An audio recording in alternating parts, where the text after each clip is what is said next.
Bienvenue à tous dans cette capsule vidéo qui va traiter sur les interférences lumineuses. Pourquoi toutes ces photos et ces images dans cette première page?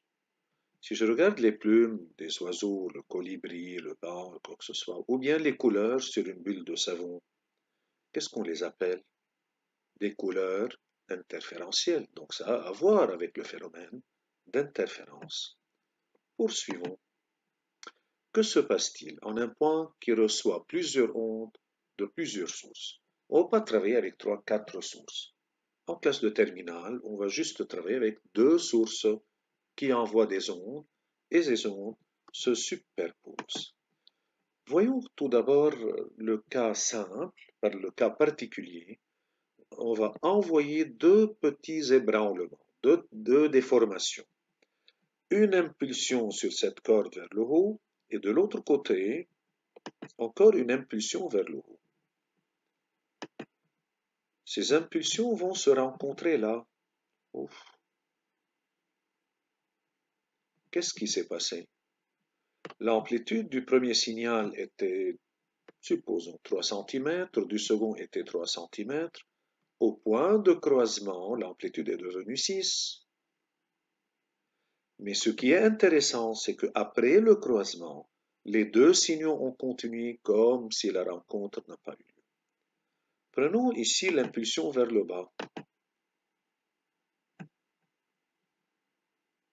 Ce point n'a pas bougé. Et ce qui est important, c'est que après le croisement, les deux continuent comme si le croisement n'a pas eu lieu.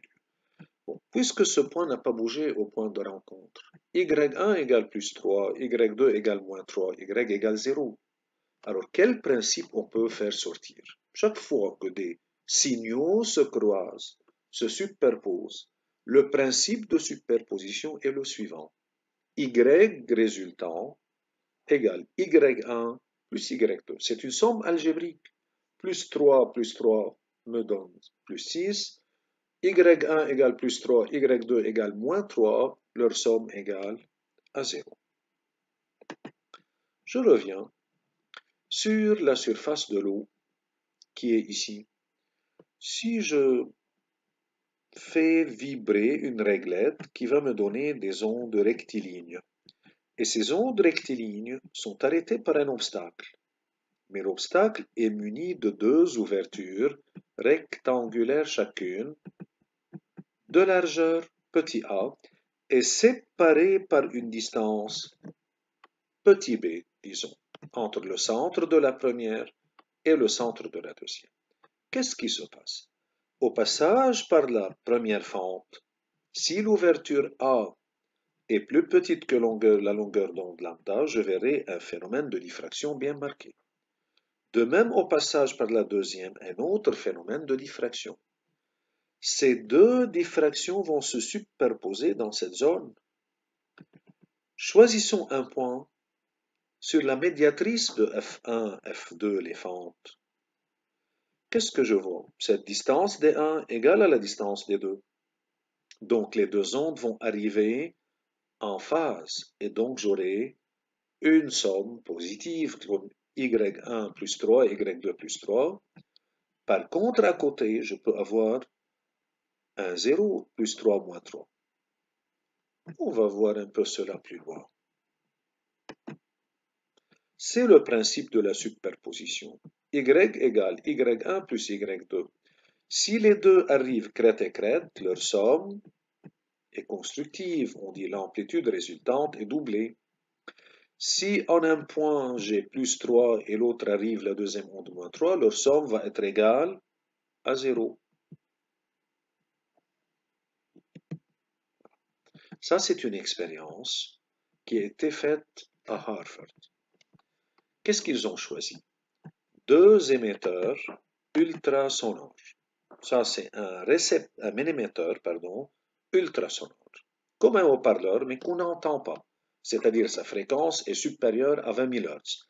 En réalité, sa fréquence, dans l'expérience, ils ont dit qu'elle est de 28 000 Hz. Lorsque le premier émetteur émet seul, avec une technique que je ne vais pas noter, On ne va pas expliquer cette technique maintenant. Avec une technique bien spécifique, on voit les ondes sonores, on matérialise ces ondes sonores qui se propagent. Lorsque le second émetteur est maintenant seul, on éteint le premier et on fait fonctionner le second. Regardez les ondes sonores, comment elles sont matérialisées. Lorsqu'on les fait fonctionner simultanément les deux, qu'est-ce qu'on voit? On voit des franges où l'amplitude est maximale, séparées par des franges noires où l'amplitude de vibration est minimale, ce que vous avez étudié l'année passée.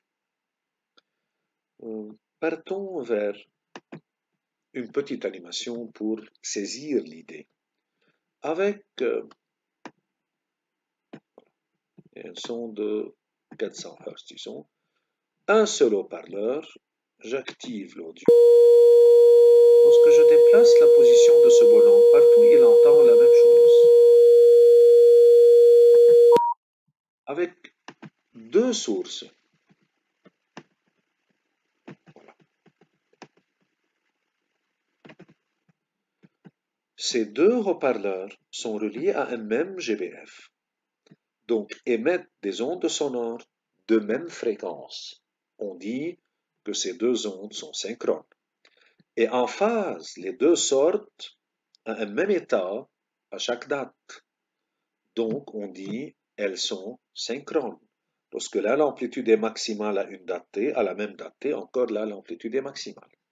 Alors, j'ai deux sources synchrones et cohérentes. Je vais activer l'audio. Là, il entend un son. Je vais le déplacer.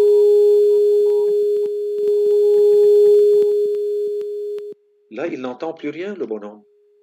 Il y a des zones où les deux sons se détruisent. À côté, le son est max. Les deux se construisent.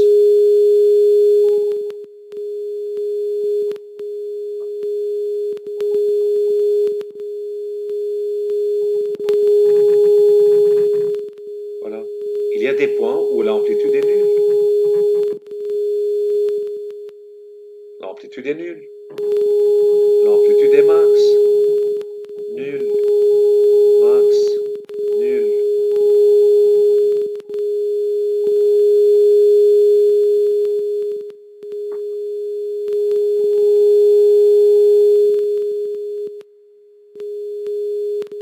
Et donc les ondes peuvent se superposer en ayant comme résultante une interférence constructive, l'amplitude sonore est max, et en d'autres, les deux ondes sonores se détruisent, et là où on met notre oreille, il n'y aurait plus de son. Ça, c'est un phénomène qu'on a étudié l'année passée en classe de première. Voilà. Ici, c'est le même micro, mais des ondes ultrasonores à 28 000 Hz. Il a placé ici un obstacle. Ces ondes se sont propagées, elles ont touché l'obstacle et se sont réfléchies. À chaque instant, en n'importe quel point, il y a une onde incidente et une onde réfléchie qui se superposent. Donc, Y égale Y1 plus Y2. Là où les deux ondes arrivent en phase, la vibration est max. Là où les deux ondes arrivent en opposition, la vibration est presque nulle. Il a placé des boules trop légères en polystyrène, ici l'expérimentateur de Harvard, et ces boules se sont arrêtées dans l'espace sous cette forme, là où il n'y a pas trop de vibrations.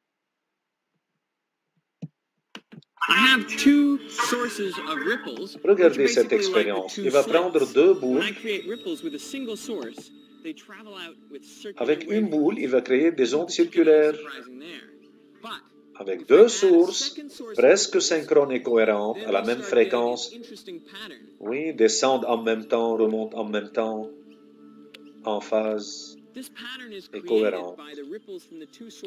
Regardez. Regardez, il y a des points où la vibration est nulle, des points où la vibration, elle est maximale.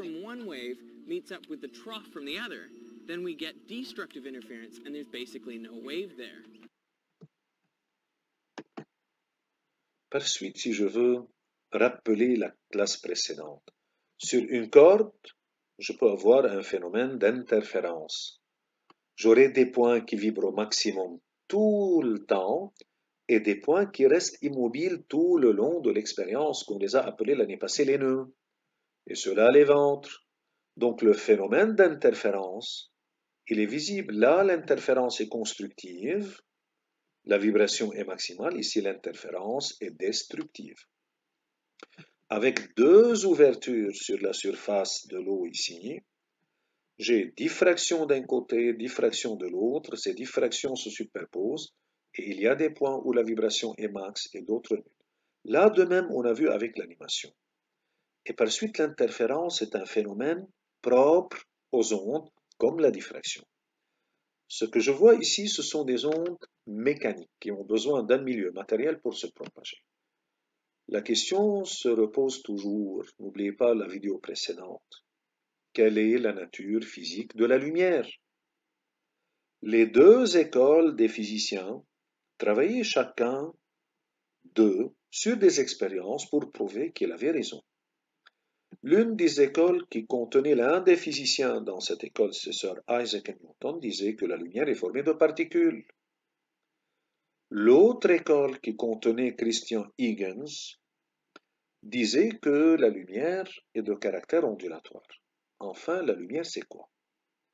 Si la lumière est de caractère ondulatoire et elle a subi la diffraction comme les ondes, elle doit subir l'interférence. Ça a pris beaucoup de temps pour que ça réussisse. Parce que ils avaient toujours essayé avec deux sources de lumière indépendantes, comme vulgairement je peux me permettre de dire deux lampes. Même si deux sources de laser sont de même fréquence, synchrones, mais lorsque je les mets côte à côte et elles sont indépendantes, je ne peux pas gérer la différence de phase. Elles ne vont jamais sortir en phase et par suite ça ne va pas réussir. Jusqu'à l'arrivée d'un physicien, Monsieur Thomas Young. Il a dit au lieu de prendre deux sources indépendantes, prenons un seul laser, une seule source de lumière, et mettons devant elle deux fentes parallèles. Vous vous rappelez de la fente de diffraction?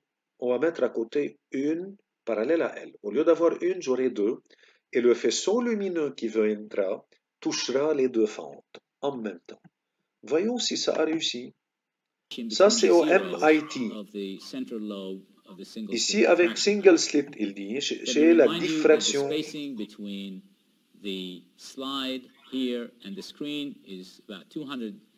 Maintenant, il va la faire passer là où il y a les deux fentes. Voilà. Est-ce que la tâche est restée uniformément éclairée? Non. J'ai des points qui vibrent au maximum, des points noirs, des points de luminosité forte, des points noirs. Il va chercher deux autres fentes plus proches l'une à l'autre. Regardez. Avec deux fentes plus proches, ça a été découpé plus. Et donc, oui, la lumière a un caractère ondulatoire. On va l'arrêter celui-là. La lumière a subi la diffraction. Maintenant, on vient de voir ici cette petite expérience qu'on aurait pu la faire en classe devant vous. Mais voilà, on est en train de regarder cette expérience qui a été faite depuis 70 ans peut-être au MIT, Massachusetts Institute of Technology. On a vu que la lumière subit la diffraction, la lumière subit l'interférence, donc oui, la lumière a un caractère ondulatoire. Et jusque-là, j'insiste en disant jusqu'ici, Monsieur Christian Huygens a l'emporté sur Sir Isaac Newton. Jusque-là. On verra peut-être après si quelque chose changera nos avis. Mais jusque-là, l'expérience montre qu'elle a un caractère ondulatoire. Pour vous rappeler, ça c'est avec une fente, une figure de diffraction. Avec des fentes doubles, fines, la tache centrale ne sera plus éclairée, elle serait détachée. Celle-là, elle est agrandie. Et donc, j'aurai des points de vibration maximale, comme la corde, comme les ventres, et là, des points noir, des franges brillantes, franges sombres, franges brillantes, franges sombres. Si je remarque, elles sont équidistantes sur la tache centrale, à l'intérieur de la tache centrale. Même phénomène dans les taches secondaires. Celle-là, c'est ça. Ça, c'est la tache secondaire. Ça, c'est l'intérieur avec deux fentes. Voilà des expériences avec des figures d'interférence. Comme la diffraction, à l'intérieur des taches de diffraction, j'aurai des interférences et des franges brillantes et des franges sombres.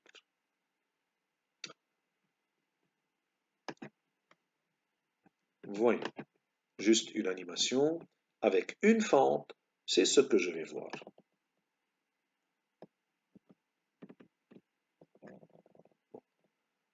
Ça, c'est avec une fente. Voilà. Je vais mettre deux fentes fines et parallèles. La même tache centrale n'est plus uniformément éclairée, comme l'expérience nous a montré. Elle sera formée de franges brillantes et de franges sombres équidistantes et parallèles. De même les taches secondaires, mais elles ne sont pas trop visibles.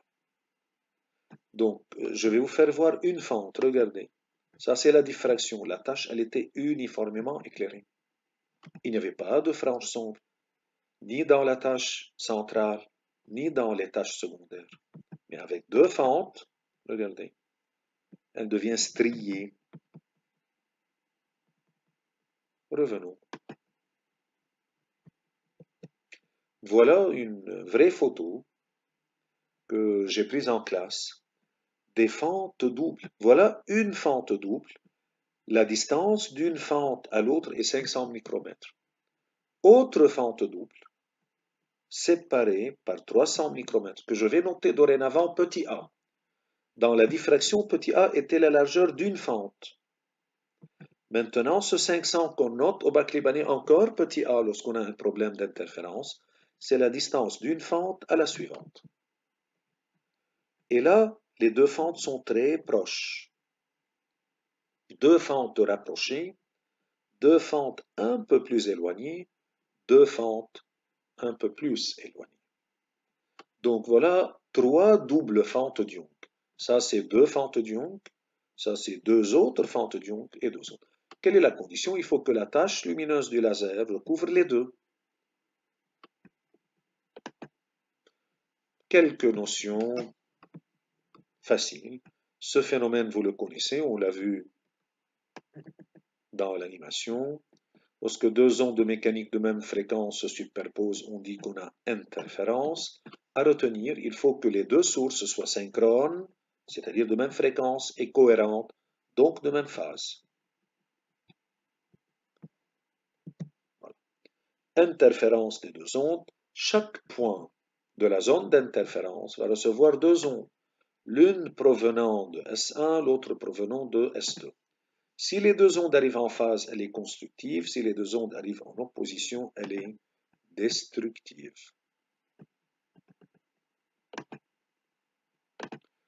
Regardez ça.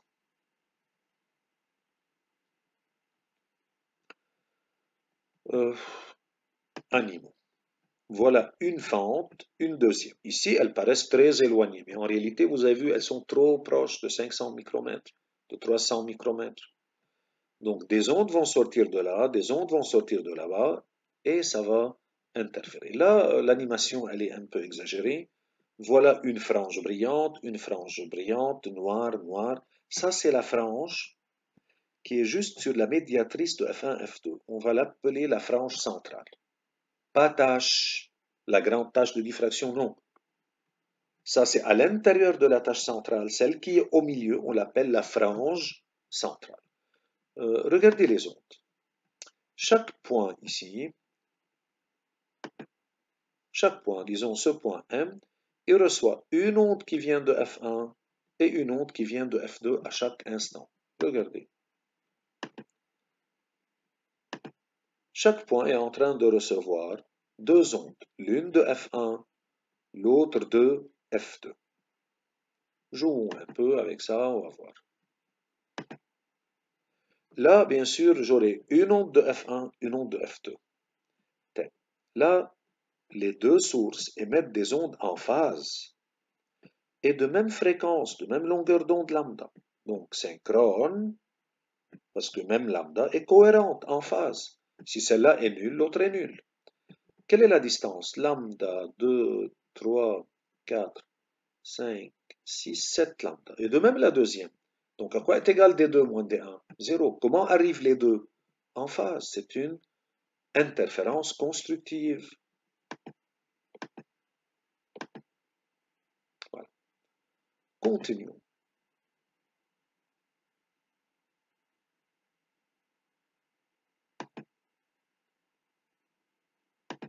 Voilà. Prenons ce point. Il reçoit une onde qui vient de F1 et une onde qui vient de F2. Alors, si je regarde ces deux ondes, celle-là c'est 0, jusque-là lambda, 2 lambda, etc. Et je fais la deuxième, j'aurai 7 et 8. Oui, lambda moins 7 lambda, 1 lambda. Donc les deux arrivent en phase. Celle-là de même, et ainsi de suite. Je vais prendre le point qui est au milieu ici. Voilà.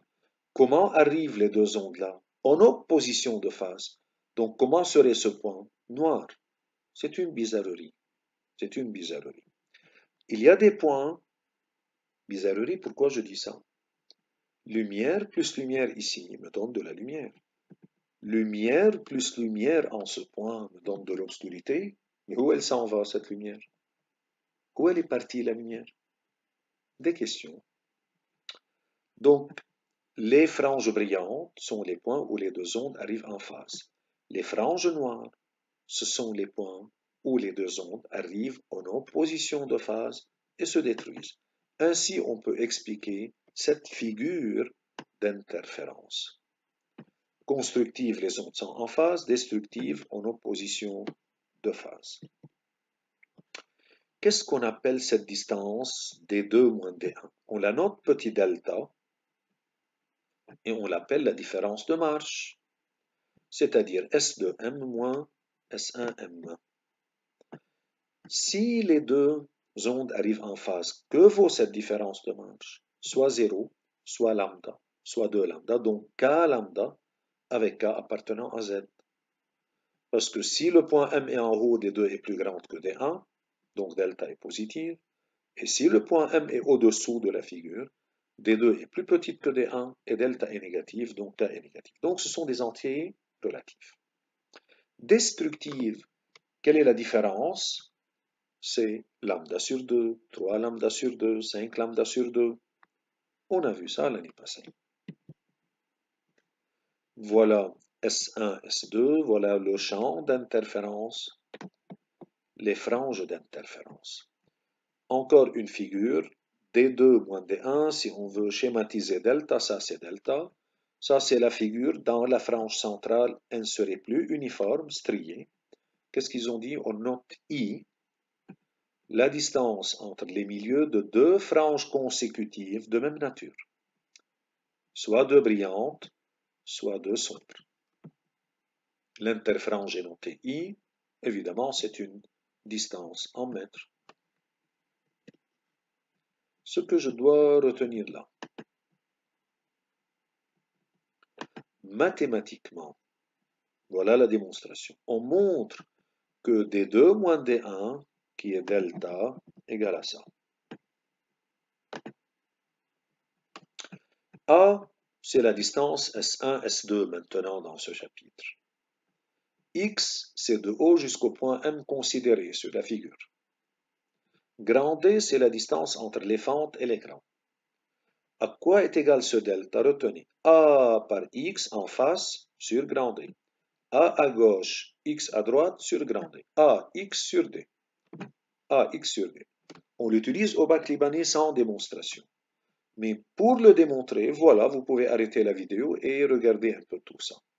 Vous abaissez la perpendiculaire ici, vous la notez H2, la perpendiculaire, vous travaillez avec deux triangles rectangles, c'est devant vous. Mais celle-là est à connaître et à l'appliquer directement. Puisque delta géométriquement est toujours à x sur d.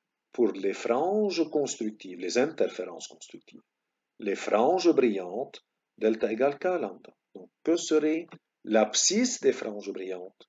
K lambda d sur A. Quelle est la distance entre deux franges brillantes, leur centre consécutif? C'est x3 moins x2, x7 moins x6. Donc x d'ordre k plus 1 moins xk. Alors, k plus 1 lambda d sur A moins k lambda d sur A, ça c'est l'interfrange. Deuxième chose que je dois encore retenir, mais celle-là, je dois savoir la démontrer à partir de là. Cette écriture est à comprendre, à arrêter la vidéo, à regarder. Et si je veux les points, les abscisses des franges noires, au lieu de mettre k lambda, je mettrai 2k plus 1 lambda sur 2, qui est toujours égal à x sur d d'après la géométrie de la figure. Et x serait 2k plus 1 fois lambda fois grand D sur 2a. Et l'interfrange entre les franges obscures est toujours lambda D sur A. Voilà schématisation de l'expérience. Voilà la schématisation de la figure avec le I. Dans des manuels, on la note petit b la distance pour ne pas confondre avec petit a la largeur d'une des fentes. Mais au bac libanais, on la note petit a. Voilà une figure détaillée. La différence de marche en chacun des points. En lumière blanche, si j'éclaire au lieu que j'ai une source laser de lumière monochromatique, je mets une lumière blanche à incandescence, alors la figure d'interférence serait celle-là. Pourquoi? Il faut que les deux sources S1 et S2 soient synchrones et cohérentes pour voir la figure d'interférence. C'est-à-dire le rouge de longueur d'onde, disons 663 mm, ne peut interférer qu'avec le rouge de l'autre source de 663 nanomètres. Le rouge interfère avec le rouge et j'obtiens une figure d'interférence rouge. Le bleu avec le bleu, une autre figure bleue, le vert avec le vert, une troisième figure vert, et ces figures l'une sur l'autre se superposent sur l'écran. Voilà ce que j'aurai. Au centre, qu'est-ce que j'aurai? Toutes les franges centrales, donc une tache blanche. Est-ce que la distance entre les franges rouges est égale à la distance entre les franges bleues? Non. I égale lambda D sur A. Donc si lambda est plus grande, I est plus grande. Et donc elles seront plus espacées, les franges. Alors le rouge, sa longueur d'onde est grande. Le rouge, les franges rouges sont espacées. Les bleus sont trop serrés. Alors là, j'aurai presque noir. Là, un peu de bleu. Et là, ça se brouille. Enfin, ces couleurs qu'on a vues au début, on peut les interpréter comme étant des couleurs interférentielles avec la lumière blanche. Je vous remercie pour votre attention. On va essayer de suivre cela avec d'autres vidéos. Le chapitre est un peu long, mais reprenez calmement, faites un petit résumé et merci et à bientôt.